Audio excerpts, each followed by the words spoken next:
নমস্কার সবাইকে, রুচি রসিক চ্যানেলে আপনাদের সবাইকে স্বাগত। আজকে নতুন রেসিপি দই কাতলা। কিভাবে অনুষ্ঠান বাড়ির মতো দই কাতলা আপনারা বাড়িতে বানাবেন সেই রেসিপি আপনাদের সাথে আজকে আমি শেয়ার করছি। চলুন তাহলে দেখে নেওয়া যাক কী কী লাগছে। প্রথমে এখানে আমি নিয়ে নিয়েছি দুটো মতো পেঁয়াজ পেস্ট করে নিয়েছি, নিয়ে নিয়েছি আদা রসুন বাটা। মশলার মধ্যে এখানে নিয়েছি 3 টেবিল স্পুন দই, টক দই নিয়েছি আমি। আচ্ছা, মশলাতে নিয়েছি শুকনো লঙ্কা, গোটা গরম মশলা, কাঁচা লঙ্কা, কয়েকটা কাজু আর তেজপাতা। প্রথমে আমি এখানে 3 পিস মাছ নিয়েছি, তো সেই অনুপাতে আমি সব কিছু কিন্তু দেখাচ্ছি। প্রথমে মাছটাকে আমি শুধু নুন দিয়ে একটুখানি ম্যারিনেট করে নেব। আমি কিন্তু এখানে হলুদ ইউজ করছি না, আপনারা চাইলে ইউজ করতে পারেন।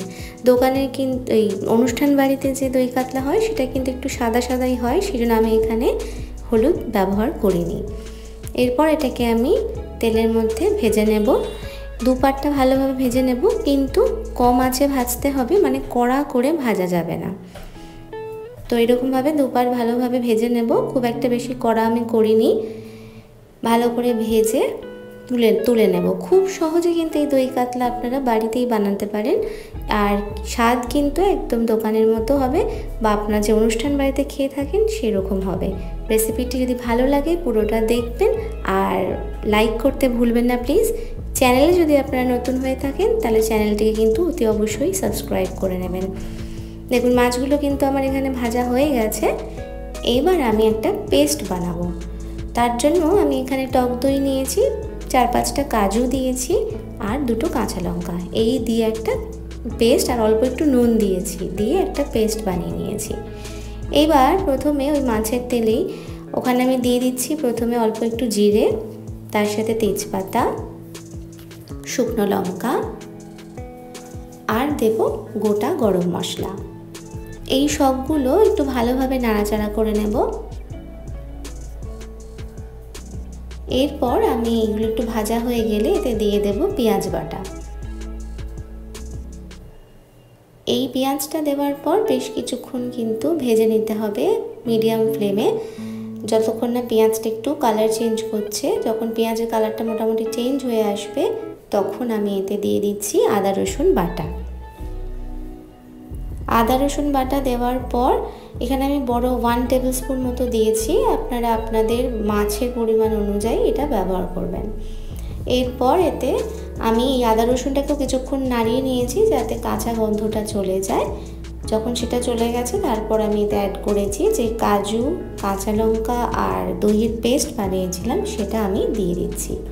এটা দিয়ে কিন্তু কন্টিনিউয়াসলি নাড়তে থাকতে হবে। এরপর যখন এর থেকে এরকমভাবে দেখবেন তেল ছেড়ে আসছে তখন এতে আমরা জল দেব, সাথে পরিমাণ মতো একটু নুন দিয়ে দিতে হবে। যখন তেল ছাড়া শুরু হয়ে যাবে তারপরে আমরা কিন্তু মানে এটাকে কষানো হয়ে যাবে, তখন দিয়ে দেব অল্প পরিমাণে জল। খুব বেশি ঝোল ঝোল হয় না, আবার খুব একটা শুকনোও হয় না, তো সেই অনুপাতে আমি এখানে 1 বাটি মতো জল দিয়েছি। এটা ফুটে উঠবে আরও কিছুক্ষণ, তার জন্য আমি এটাকে চাপা দিয়ে মিনিট 2-3 রেখে দেব। এরপর এটা 2-3 মিনিট পর এটাতে আর তেমন কিছুই করার নেই। আমি এবার এটার গ্রেভিটা কিন্তু প্রায় রেডি হয়ে এসছে, আমি এতে কিন্তু মাছগুলো দিয়ে দেব। খুব সহজে খুব তাড়াতাড়ি আপনারা এটা বানাতে পারবেন, আর এই প্রসেসে একবার বানিয়ে দেখতে পারেন, আশা করছি আপনাদের কিন্তু খেতে খুবই ভালো লাগবে। এইভাবে সবগুলো মাছের উপরে গ্রেভিটা একটু দিয়ে তারপর এটাকে আমি আবারও চাপা দেব 1 থেকে 2 মিনিট মতো, যাতে মাছের মধ্যেও পুরো ফ্লেভারটা চলে আসে। এবার চাপা খুলে দিয়ে আমি এতে দিয়ে দিচ্ছি কয়েকটা, এটা অপশনাল, আপনারা চাইলে দিতে পারেন নাও দিতে পারেন, আমি এখানে 2-3টে কাঁচা লঙ্কা চিড়ে কিন্তু দিয়ে দিয়েছি। এবার সবশেষে আমি অল্প একটু গরম মশলার গুঁড়ো আর দিয়ে দেবো 1 চামচ মতো ঘি।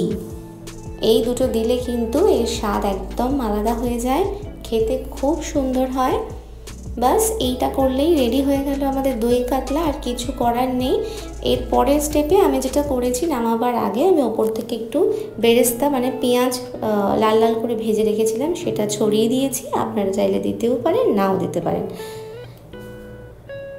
এবার আমি এটাকে সার্ভ করে দিচ্ছি। খুব তাড়াতাড়ি আপনারা অনুষ্ঠান বাড়ির মতো দই কাতলা কীভাবে বাড়িতে বানাবেন দেখে নিলেন। যদি ভালো লাগে ভিডিওটি শেয়ার করবেন, আর সাবস্ক্রাইব না করে থাকলে সাবস্ক্রাইব করে নেবেন প্লিজ। পাশে থাকা যে বেল আইকনটা আছে সেটাতে ক্লিক করে দেবেন, তাহলে সমস্ত ভিডিও নোটিফিকেশান আপনাদের কাছে সবার আগে পৌঁছে যাবে। আরও অনেক মাছের রেসিপি আমার চ্যানেলে আছে, আপনারা কিন্তু চাইলে একবার দেখে নিন।